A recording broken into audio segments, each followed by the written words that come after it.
Hi everyone, my name is Ankit Raj and I teach science. Today is the second period of sound. In yesterday's class, we did compare the waves. We talked about the waves in terms of particles in motion, and in that, we read that there are two kinds of waves, longitudinal waves and transverse waves, right? We did see the differences of both, and we came to a conclusion that sound wave is a longitudinal mechanical wave, right? तो sound wave mechanical wave भी है और longitudinal है. तो longitudinal क्यों है? Why a sound wave is a longitudinal wave? Sound wave is a longitudinal wave because the particles move in the direction of the wave, right? Wave जिस direction में move कर रहा है, in the same direction the particles are also moving. That is why the sound wave is longitudinal wave. अगर the particles would be moving perpendicular to the wave, अगर wave ऐसे जा रहा है और पार्टिकल परपेंडिकुलर होता, then we could have said that the sound wave is a transverse wave. लेकिन sound wave क्या है? लॉन्गिट्यूडनल वेव है, क्योंकि वेव सीधा जा रहा है तो पार्टिकल्स भी सीधा जा रहा है, सेम डायरेक्शन में जा रहा है, द सेम डायरेक्शन में वाइब्रेशन हो रहा है. So we have read up to here. Now we are going to read about the characteristics of the sound waves. Sound waves are basically characterized in three types. Basically, frequency, next amplitude,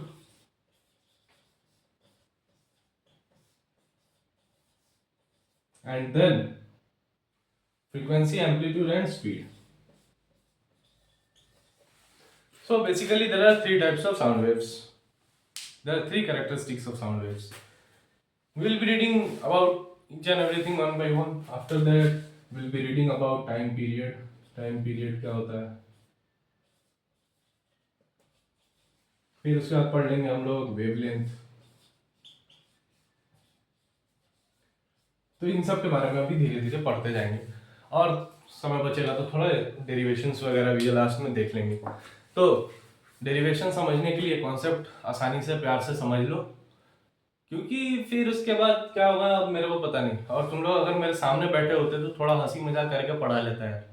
यहाँ मेरे से ना, मतलब camera में देखे, I am not an actor, तो camera में देखे हंसी मजाक नहीं हो पाता यार. मुझे बहुत बोरिंग बोरिंग सा लगता है, मेरे को पढ़ाने में थोड़ा सा अजीब सा लगता है. सी क्या हो सकता है, people who might have read in offline classes would have seen मी कि यहाँ पे मैं कितना सीरियस होकर पढ़ा रहा हूँ. सामने बच्चे लोग रहते हैं तो ही रियरली आई लेक्चर, नहीं तो बस बकैती करते रहते हैं. हमने सामने वाले बच्चे भी बात कर रहे हैं, मैं भी बात कर रहा हूँ, बात करते करते पूरा चैप्टर खत्म हो जाता है. तो anyways will be starting with frequency. Frequency क्या होता है? मान लो ये मार्कर है मेरे हाथ में, ये मार्कर एक पेंडुलम है, मतलब है नहीं, मान लो ये मार्कर एक पेंडुलम, इसके ऊपर एक लंबा सा घड़ी है और यहाँ ये पेंडुलम ऐसे लटका हुआ है. हर एक घंटे पे ये ऐसे ऐसे ऐसे ऐसे जाते रहता है, ठीक है. तो अगर ये पेंडुलम है तो इसका मीन पोजीशन ये है, ऐसे ही इसी जगह स्टेबल रहेगा. तो जैसे ही टाइम हुआ जाएगा एक बार, फिर घूम के जाएगा इधर, फिर इधर जाएगा, फिर इधर जाएगा. यही होता है ना जी, बेसिकली पेंडुलम में तो यही होता है. तो मीन पोजीशन से एक बार इधर गया वापस आ गया, फिर एक बार इधर गया वापस आ गया. तो अगर ऐसा होता है तो ये पूरा एक ऑसिलेशन कहा जाता है. क्या कहा जाता है? एक ऑसिलेशन. यहां से एक बार घूम के आ गया, फिर इधर भी एक बार घूम के आ गया. तो ये अपने वापस मीन पोजीशन पे दोनों तरफ से एक बार घूम के आ जाएगा, तो उसको बोलते हैं एक ऑसिलेशन कंप्लीट हुआ है. समझ में आया? जब एक ऑसिलेशन कंप्लीट हुआ उसको बोलते हैं एक ऑसिलेशन, मतलब उसको ऑसिलेशन बोलते हैं. अब एक ऑसिलेशन एक सेकेंड में कंप्लीट हो जाए, मतलब कितने टाइम पीरियड में कंप्लीट हो रहा है? ये जो घूम के आया है पूरा, ये कितने टाइम पीरियड में घूम के आया है भाई? मतलब कितना समय लगा है? 2 सेकेंड, 3 सेकेंड, 1 सेकेंड, या 1 सेकेंड में 2 बार हो गया, 3 बार हो गया, कितना बार हो रहा है? वो उसका फ्रीक्वेंसी होगा. 1 सेकेंड में वो जितना ऑसिलेशन करेगा वो उसका फ्रीक्वेंसी होगा पेंडुलम का। अगर वेव्स के केस में बात करें तो ये एक प्रॉपर वेव है ना, मतलब ये मीन पोजीशन है, ये मीन पोजीशन है, यहां से उठ के गया, एक बार यहां से घूम के मीन पोजीशन पे आ गया, फिर यहां से वापस घूम के एक बार मीन पोजीशन पे आ गया, है ना, एक बार इधर गया, एक बार इधर गया, एक बार ऊपर से आया, एक बार नीचे से आया। समझ में आ रहा है? रिलेटेड लग रहा है थोड़ा सा सोचो। तो ये कितने सेकंड में ये एक वेव कंप्लीट कर रहा है, मतलब एक ऑसिलेशन कितने सेकंड में कंप्लीट कर रहा है, मतलब मीन पोजीशन पे वापस कितने सेकंड में आ जा रहा है, वो हुआ उसका फ्रीक्वेंसी। मतलब पर सेकंड का निकाला जाता है कि एक सेकंड में कितना फ्रीक्वेंसी हो रहा है, मतलब एक सेकंड में कितना ऑसिलेशन हो रहा है। Oscillation per unit time, oscillation पर सेकंड, वो हो गया तुम्हारा फ्रीक्वेंसी। मान लो एक सेकंड में 5 ऑसिलेशन किया तो फ्रीक्वेंसी क्या हो जाएगा, 5 हर्ट्ज। अच्छा हाँ, फ्रीक्वेंसी का ऐसा यूनिट क्या होता है, हर्ट्ज होता है, HZ बोलते हैं, मतलब ऐसे H2 नहीं लिखते हैं, HZ बोलते हैं उसको, उसका स्पेलिंग होता है HERTZ, हर्ट्ज। फ्रीक्वेंसी को हम लोग डिनोट करते हैं या तो स्मॉल f से करते हैं, या तो एक छोटा सा ऐसा v जैसा लिखा होता है, मतलब v नहीं होता है, ऐसे करके कुछ ऐसे लिखा रहता है, ठीक है। इसको हम लोग न्यू पढ़ते हैं, क्या पढ़ते हैं, न्यू, NU। तो ये हो गया तुम्हारा फ्रीक्वेंसी के बारे में। तो मान लो एक ऑसिलेशन अगर कंप्लीट कर रहा एक सेकेंड में तो फ्रीक्वेंसी क्या होगा, 1 हर्ट्ज। ये ऐसा यूनिट है, इससे डिनोट करते हैं, न्यू से फ्रीक्वेंसी को डिनोट करते हैं, या फिर तुमको कुछ बुक में स्मॉल f भी दिख जाएगा, तो परेशान मत होना, तो दोनों हो सकता है। तो अगर मान लो 3 सेकंड लग रहा है या 2 सेकंड लग रहा है एक ऑसिलेशन में, तो कितना होगा फ्रीक्वेंसी, मतलब 1 सेकंड का पहले निकालोगे, क्योंकि 1 सेकंड में जितना ऑसिलेशन होने वाला है ना, हमेशा फ्रीक्वेंसी का मतलब है कि 1 सेकंड में कितना ऑसिलेशन। बोल रहा है कि एक ऑसिलेशन 2 सेकंड में, तो एक ऑसिलेशन अगर 2 सेकंड में है तो 1 सेकंड में कितना ऑसिलेशन, आधा। अभी तक जिस जो सोचा नहीं था ना अभी तक कि आधा हो रहा है, बेटा फेल हो गए ना, मैथ्स में बहुत मार खाओगे, क्योंकि फिजिक्स में तुमको 60% कॉन्सेप्ट रहेगा लेकिन 40% मैथ्स भी रहेगा। तो अगर मैथ्स तुम्हारा स्ट्रांग नहीं है तो कॉन्सेप्ट तुम सारा पढ़ लोगे, वहां कैलकुलेशन करने जाओगे, खराब कर लोगे सब कुछ। तो थोड़ा बहुत कैलकुलेशन सीखो, मैथ्स वाले टीचर को बोलो थोड़ा सा कैलकुलेशन बढ़िया से पढ़ाए। तो आते हैं ये, अगर हाँ तो आधा हुआ तो क्या हुआ फ्रीक्वेंसी, 0.5 हर्ट्ज, है ना, 0.5 हर्ट्ज फ्रीक्वेंसी हो जाएगा अगर एक ऑसिलेशन 2 सेकंड में कर रहा है। एक ऑसिलेशन मान लो 50 सेकंड में एक ऑसिलेशन कर रहा है, तो क्या होगा, एक ऑसिलेशन अगर 50 सेकंड में कर रहा है, मतलब एक ऑसिलेशन अगर 50 सेकंड में कर रहा है तो क्या हुआ, क्या हुआ, 1/50, यही होगा ना, 1/50, मतलब कितने टाइम पीरियड में कर रहा है, कितने टाइम पीरियड में कर रहा है ना, तो फ्रीक्वेंसी 1/t भी होता है। Frequency is 1 by time period, frequency is inversely proportional to time period. जितना टाइम पीरियड कम रहेगा फ्रीक्वेंसी उतना ज्यादा रहेगा, टाइम पीरियड जितना ज्यादा रहेगा फ्रीक्वेंसी उतना कम रहेगा। अगर ये थोड़ा सा तुमको समझ में आ गया हो तो तुम लोग पूछोगे सर टाइम पीरियड क्या होता है। अरे टाइम पीरियड कुछ नहीं है भाई, कुछ नहीं है, कुछ है ही नहीं टाइम पीरियड, बस नॉर्मल है कि मान लो ये पेंडुलम है तो इसको एक ऑसिलेशन कंप्लीट करने में कितना टाइम लग रहा है, बस यही है टाइम पीरियड।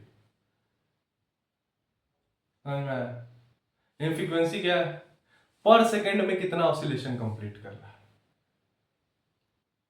टाइम पीरियड क्या है, एक ऑसिलेशन जो हुआ वो एक ऑसिलेशन कंप्लीट करने में उसको कितना टाइम लग रहा है, ठीक है।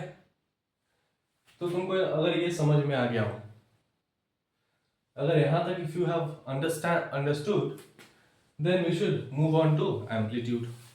अब एम्पलीट्यूड क्या होता है? टाइम पीरियड तो बता ही दिए साथ साथ में, मेरे को खुद नहीं पता रहता है कि कब क्या मुंह से निकलते चला जाएगा। तो टाइम पीरियड यही होता है, टाइम पीरियड खत्म, हटा देते हैं इसको, टाइम पीरियड हटो। वेवलेंथ, वेवलेंथ के बारे में कल थोड़ा सा बताए थे, दो लाइन, 2-4 लाइन बचा हुआ है, कल वाला के साथ साथ अभी बढ़ा देंगे थोड़ा सा लास्ट में। अब मेरे को बताओ एम्पलीट्यूड क्या होता है? एम्पलीट्यूड क्या होता है भाई साहब? मान लो एक वेव है,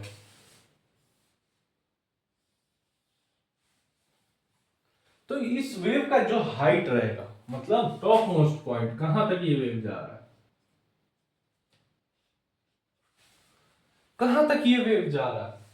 जैसे कि अगर तुमको इस वेव से थोड़ा सा लाइव एग्जांपल से रिलेट करे इसको, तो मान लो ये पेंडुलम, ये पेंडुलम पहले यहां तक गया, यहां तक गया, पिछला एग्जांपल बताया था ना, मान लो इस बार ये थोड़ा और ऊपर चला गया, तो ये एम्पलीट्यूड ये ना, जितना हाइट पे जा रहा है, कितना हाइट पे जा रहा है ना, तो दोनों तरफ तो सेम ही हाइट जाएगा ना, वो तो फिजिक्स का लॉ है, इधर से अगर गिरेगा तो इधर भी उतना ही हाइट पे जाएगा, अगर फ्रीली सस्पेंड कर दिया जाए तो ये एक सर्टेन हाइट पे जाएगा, तो ये जो हाइट जो होगा ना, वही एम्पलीट्यूड है भाई साहब, समझ में आया? जो यहाँ पे जो जो एकदम टॉप मोस्ट पॉइंट पे रहेगा, ये टॉप मोस्ट पॉइंट से मीन पोजीशन का जो हाइट रहेगा, जो डिस्टेंस रहेगा, मतलब कितना ज्यादा डिस्प्लेस हुआ है, जो टोटल डिस्प्लेसमेंट जो यहाँ से ये, मतलब डिस्प्लेसमेंट तो ये तो जीरो ही हो जाएगा, तुम लोग बोलोगे तो सर यहाँ गया वापस घूम के आएगा, कितना ज्यादा डिस्प्लेस हुआ है, मतलब किस हाइट पे डिस्प्लेस हो रहा है, उसको बोलते हैं हम लोग एम्पलीट्यूड। समझ में आया? किस हाइट पे वेव डिस्प्लेस हो रहा है, वो हो गया तुम्हारा एम्पलीट्यूड। कोई दिक्कत है यहां तक तुमको?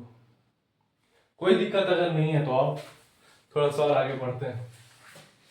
स्पीड क्या है? स्पीड क्या है सर? गाड़ी में होता है किलोमीटर पर आवर, मीटर पर सेकेंड दिखाते रहता है, किलोमीटर पर आवर की 60 पे भाग रहे हैं, 80 पे भाग रहे हैं, मतलब क्या 80 पे क्या भाग रहे हैं, तो 80 किलोमीटर पर आवर भाग रहे हैं, मतलब किलोमीटर पर आवर मतलब डिस्टेंस बाय टाइम, है ना? यही है ना जी, तुम लोग एनसीईआरटी में S/T लिखा हुआ है, तो डिस्टेंस को S भी लिखते हैं, तो स्पीड को क्या लिखते हैं सर? जनरली स्पीड नहीं लिखते हम लोग, क्योंकि स्पीड का डायरेक्शन दिया रहता है, तो हम लोग वेलोसिटी लिख देते हैं। तो आओ आगे बात करते हैं, डिस्टेंस बाय टाइम। डिस्टेंस क्या है? मतलब एक वेव का जो पूरा एक वेव कंप्लीट करने का जो लेंथ है, मान लो ये वेव ऐसे कंप्लीट हुआ, तो जिस जगह पे ये वेव यहाँ से स्टार्ट हुआ, यहाँ पे कंप्लीट हुआ, तो यहाँ से यहाँ तक का जो डिस्टेंस है, इस डिस्टेंस को हम लोग क्या बोलेंगे? एक वेव का लेंथ है ना, इसी को वेव लेंथ बोलते हैं, यही तो डिस्टेंस हो गया, है ना? यही ना वेव लेंथ है, एक वेव का जो टोटल लेंथ होगा। नहीं मतलब मान लो ये पेंडुलम है, पेंडुलम यहां से यहां गया, फिर वापस आके यहां से यहां गया, तो ये जो टोटल एक ऑसिलेशन कंप्लीट किया, उसको टोटल कितना उसको चलना पड़ा, वही ना उसका लेंथ होगा जी, वेव लेंथ होगा, है कि नहीं? तो मान लो ये वेव लेंथ है, मान क्या लो है, यही है वेवलेंथ। वेवलेंथ क्या होता है? वेवलेंथ को हम लोग लैम्डा से डिनोट करते हैं, लैम्डा ऐसे बनाते हैं, ठीक है? वेवलेंथ को हम लोग लैम्डा से डिनोट करते हैं, लैम्डा से डिनोट करते हैं वेवलेंथ को, ठीक है? अगर तुमको वेवलेंथ के बारे में थोड़ा बहुत आइडिया लग गया है, तो इसका ऐसा यूनिट होता है मीटर, समझ में आया? वेवलेंथ का ऐसा यूनिट है मीटर, क्यों? क्योंकि डिस्टेंस बताएगा, है ना? तो डिस्टेंस क्या, वेवलेंथ हो गया बाय टाइम, यही है ना, लैम्डा बाई टी वेवलेंथ। समझ में आया? फॉर्मूला समझ में आ रहा है कैसा फॉर्मूला आ रहा है कि नहीं? अब एक और चीज हम लोग पढ़े थे कि सर ये आप तो बताए थे कि इसका भी 1/t होता है, नहीं फ्रीक्वेंसी का, फ्रीक्वेंसी का भी तो 1/t अभी जस्ट थोड़ी देर पहले ही बताए थे, तो फ्रीक्वेंसी भी अगर 1/t होता है, तो यहाँ तो लैम्डा बाई टी है, तो 1/t की जगह पे हम लोग क्या लिख सकते हैं, एन लैम्डा लिख सकते हैं कि नहीं, मतलब एन नहीं, न्यू लिख देते हैं, या एफ लैम्डा, है ना। 1/t क्या होगा, यही होगा ना जी, बाई नहीं है, या तो न्यू या तो एफ, फ्रीक्वेंसी क्या है, 1/टाइम, 1/टाइम पीरियड, टाइम पीरियड को हमेशा कैपिटल टी से डिनोट करना, ठीक है। तो तुमको वेवलेंथ इनटू फ्रीक्वेंसी से स्पीड पता चल जाएगा, मतलब वेव का जो टोटल लेंथ है और कितना कितना कितना छोटा वेवलेंथ है, कितना ज्यादा फ्रीक्वेंटली वो मूव कर रहा है, उससे तुमको पता चल जाएगा कि स्पीड क्या है ना, कितना फ्रीक्वेंटली मूव कर रहा है वो, एक वेव कितना फ्रीक्वेंटली मूव कर रहा है उससे, और वेव का लेंथ क्या है उससे पता चल जाएगा तुमको स्पीड। तो ये डेरिवेशन जनरली पूछ लेता है एग्जाम में, तो छोटा सा डेरिवेशन है, ये दिमाग में रह जाएगा, है ना। तो अगर तुमको इतना समझ में आ गया कि स्पीड क्या होता है, वेवलेंथ क्या होता है, वेवलेंथ को हम लोग जनरली लैम्डा से डिनोट करते हैं। कुछ फैक्टर्स है इसका कि जैसे कि साउंड, साउंड कैसे, मतलब साउंड कितने, अरे क्या कर रहे हैं, कैसे, कितने, क्या, क्यों, ये सब, हाँ तो हाँ साइंस में सब पूछा जाता है, पूछा जाना भी चाहिए, लेकिन यहाँ पे हम लोग एक कुछ फैक्टर्स देखने जा रहे हैं, we are going to see certain factors, जैसे कि साउंड का एक मीडियम होता है, साउंड तो सर मीडियम में ट्रेवल होता है, आप तो बोले थे कि साउंड मीडियम में ट्रेवल होता है, तो हाँ भाई बोले थे, क्या दिक्कत है। तो सर सवाल ये है कि मीडियम तो तीन तीन है, सॉलिड भी है, लिक्विड भी है, गैस भी है, हाँ है, तो किसमें कितना, मतलब किसमें तेज, किसमें स्लो, किसी में स्पीड, ऐसा भी तो कुछ होगा, या फिर अगर स्लो तो कितना स्लो, किसमें कितना स्लो, किसमें कैसे क्या होगा, तो ये सभी तो थॉट्स है, हो सकता है कि नहीं, हाँ बिल्कुल हो सकता है। तो वो ना, वो डेंसिटी पे डिपेंड करता है कि पार्टिकल जितना ज्यादा डेंसर रहेगा, साउंड उसमें उतना ज्यादा तेजी से भागेगा, साउंड का स्पीड उतना ज्यादा रहेगा, समझ में आया।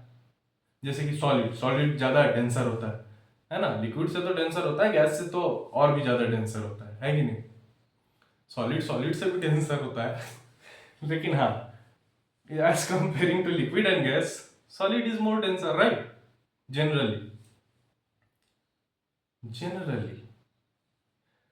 तो अगर एक सॉलिड पार्टिकल है, तो ये मैसेज मत करने लगना कि सर हमेशा नहीं हो पाएगा, मान सकते हैं भाई, लेकिन डेंसिटी पे डिपेंड करेगा।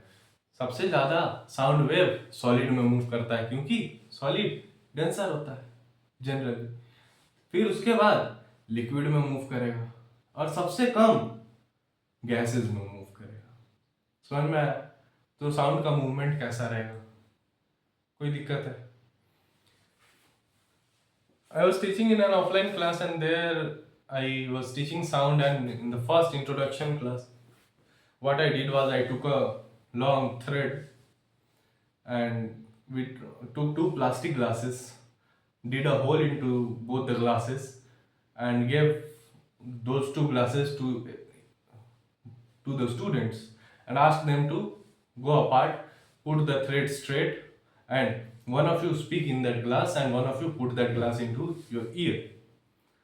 तो वो लोग ये किया, लेकिन अब बात था कि वो लोग बात करने लगा, आपस में बात कर रहा है दोनों, मुंह में लगा रहा है इधर, वो कान में लगा रहा है, हाय हेलो, इधर से तुम पागल हो, तो तुम ये हो, तुम वो हो, बनच्चर हो, क्या क्या बोले जा रहा है एक दूसरे को, दोनों, हम लोग को नहीं सुनाई दे रहा, क्योंकि थ्रेड सॉलिड मीडियम से साउंड ट्रैवल कर जा रहा है, लेकिन वहीं से बगल में हम लोग गैस मीडियम से हम लोग को सुनाई नहीं दे रहा है,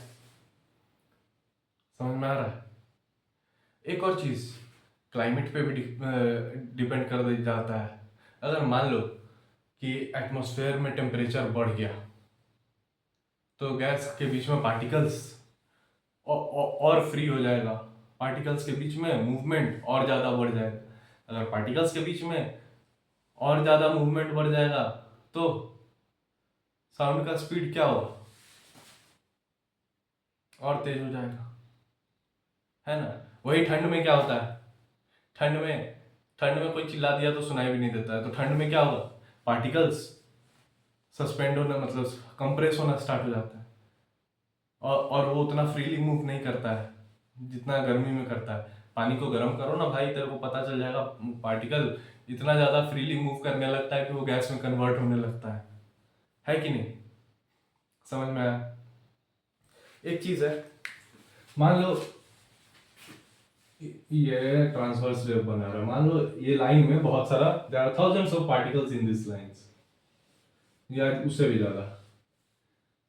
फिर यहाँ पे थोड़ा सा जगह बना देते हैं, फिर यहाँ पे अगर ऐसा कोई डायग्राम दिया रहेगा, तुम्हारे एनसीईआरटी में दिया होगा, फिर यहाँ पे क्या हो रहा है, क्या हो रहा है यहाँ पे, पहले मान लो पहले नॉर्मल ऐसा ऐसा ऐसा ऐसा सारा सेम डिस्टेंस पे, सेम डिस्टेंस है दो सबके बीच में, तो ये नॉर्मल पार्टिकल्स है, ये पार्टिकल्स नॉर्मली यहाँ पे मतलब एग्जिस्ट कर रहा है, नॉर्मल पार्टिकल्स है।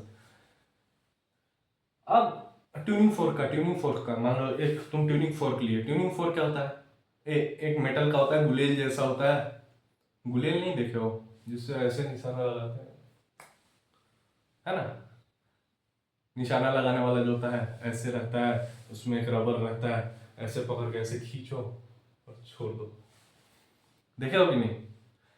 तो लेकिन ट्यूनिंग फोर्क क्या होता है, मान लो एक नॉर्मल ट्यूनिंग फोर्क है,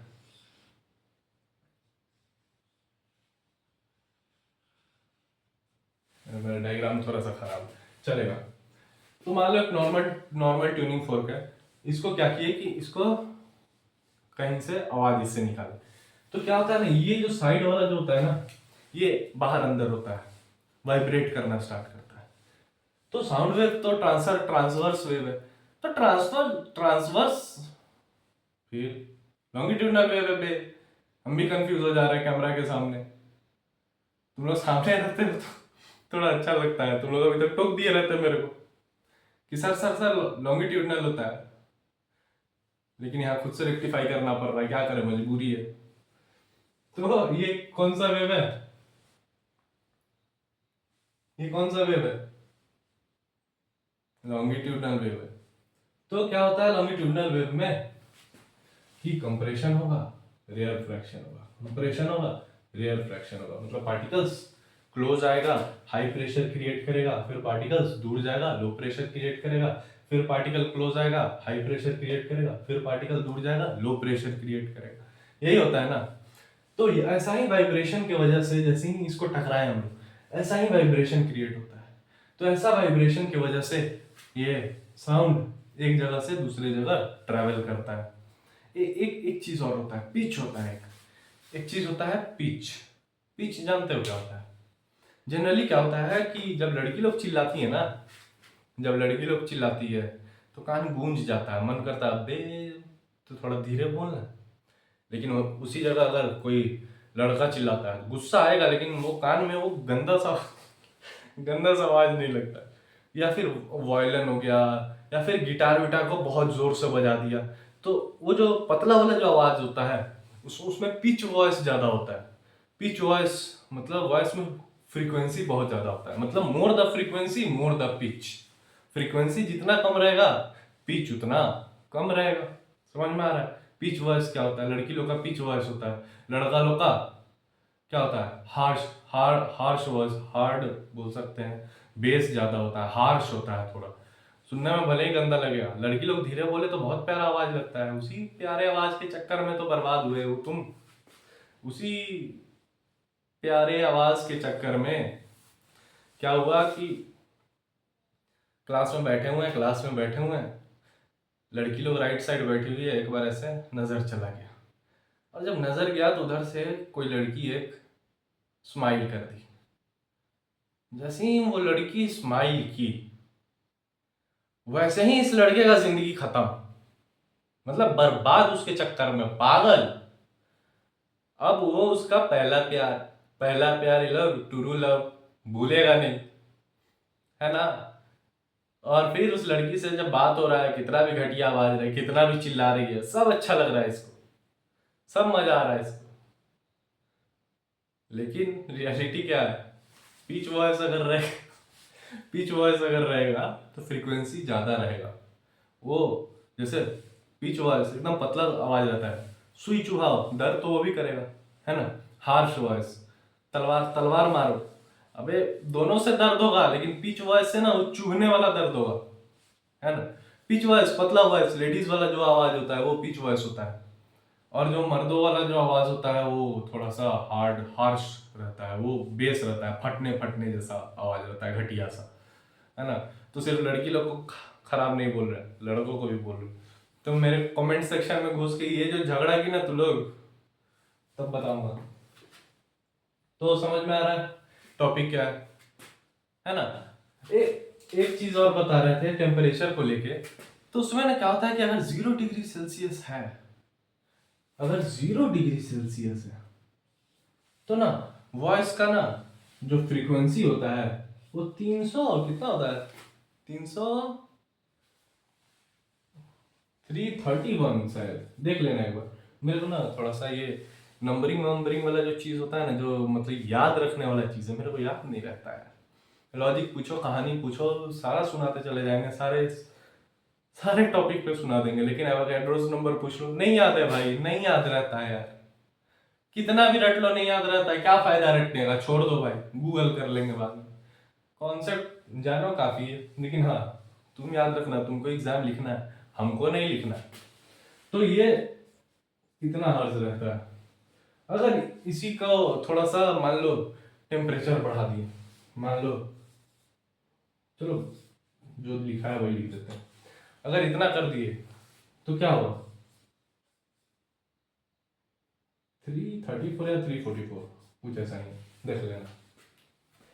तो टेम्परेचर बढ़ने की वजह से फ्रीक्वेंसी क्या होता है, बढ़ जाता है, आवाज सुनाई देने लगता है। लेकिन ठंड बहुत पड़ेगा तो कोई चिल्लाते रहेगा, तुम अच्छा, मतलब उसको ज्यादा एफर्ट डालना पड़ेगा तुमको कोई चीज सुनाने में। समझ में आ रहा है?